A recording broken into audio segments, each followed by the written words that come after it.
عزیزوں، کیا آپ جانتے ہیں میری جونز کون تھی اور اس نے اپنی زبان میں بائبل حاصل کرنے کے لیے کتنی جد و جہد کی اور اس کسی کوشش سے متاثر ہو کر بائبل سوسائٹی کا قیام عمل میں آیا؟ عزیزوں، 16 دسمبر 1784 میں ویلس نامی جگہ پر میری کا جنم ایک نہایت غریب اور متوسط خاندان میں ہوا۔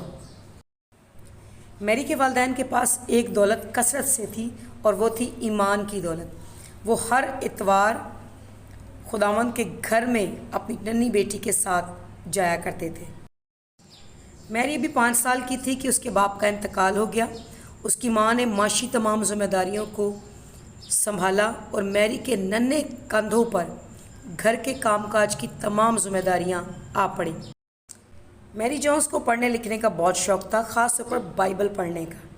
ایک دن اسے پتہ چلا کہ اس کے گھر سے 1 گھنٹے پیدل کی مسافت پر ایک اسکول بنا ہے۔ اس نے اپنی ماں سے ضد کی کہ میں اب صبح جلدی اٹھوں گی، اپنے گھر کے سارے کام ساری ذمہ داریاں کرنے کے بعد اسکول جانا چاہتی ہوں۔ انتہائی محنت مشقت سے میری نے دوسرے بچوں کی بنسبت بہت جلد پڑھنا لکھنا سیکھ لیا۔ 9 سال کی عمر میں اس نے اظہار کیا کہ وہ چرچ میں تلاوت کرنا چاہتی ہے۔ تلاوت کرنے کے بعد میری نے پکے دل سے یہ بات ٹھان لی کہ میرے پاس اپنی ذاتی بائبل ہونی چاہیے۔ جب ماں سے اظہار کیا تو ماں نے کہا کہ ہم بہت غریب ہیں اور بائبل مقدس نہیں خرید سکتے۔ تو میری نے کہا کہ میں ہر محنت اور مشقت کروں گی لیکن میں بائبل خریدوں گی۔ میری کے گھر میں مرغیاں تھیں، وہ انڈے نہ کھاتی بلکہ انہیں سیل کر دیتی۔ میری کے گھر میں شہد کا چھتا تھا، وہ اسے نہ استعمال کرتی بلکہ بیچ ڈالتی۔ میری اپنے گھر کے لیے لکڑیاں چنتی تھی، اب اس نے دوسروں کے لیے بھی لکڑیاں چننا اور انہیں بیچنا شروع کر دیا۔ اس طرح پائی پائی کر کے میری نے پیسے جمع کرنے شروع کیے۔ میری کو یہ سب مشقت کرتے ہوئے 6 سال گزر چکے تھے۔ تمام اس کی مشقت سے اور لگن سے واقف تھے، اس لیے اسکول کے لوگوں نے، چرچ کے لوگوں نے اور اس کے خاندان کے لوگوں نے اس کی مدد کرنے کا فیصلہ کیا اور وہ تمام پیسے جو کم تھے بائبل خریدنے میں اسے مہیا کی۔ میری کی عمر اس وقت 15 سال تھی۔ اس نے اپنی ماں سے اجازت چاہی اور سفر کا آغاز کیا۔ 26 میل کے طویل کٹھن تکلیف دہ دریائی پہاڑی میدانی سفر کو عبور کر کے وہ بائبل خریدنے کے لیے مسٹر تھامس چارلس کے پاس پہنچی۔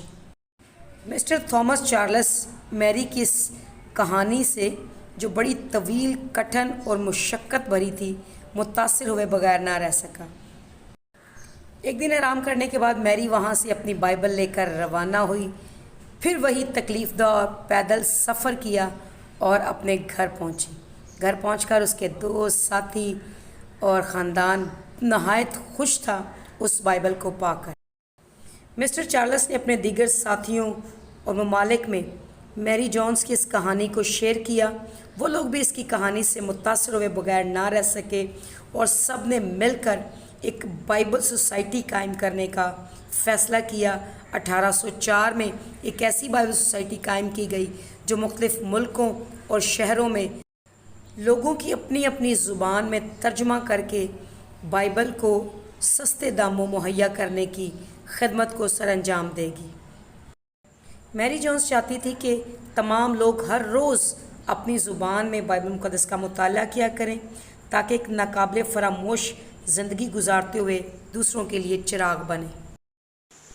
اس ویڈیو کو فیملی، فرینڈز اور ریلیٹیوز کے ساتھ شیئر کیجیے گا تاکہ وہ بھی میری جونز کی طرح بائبل مقدس کا مطالعہ شوق، لگن اور محبت سے کر سکیں۔ Keep watching blessing T V.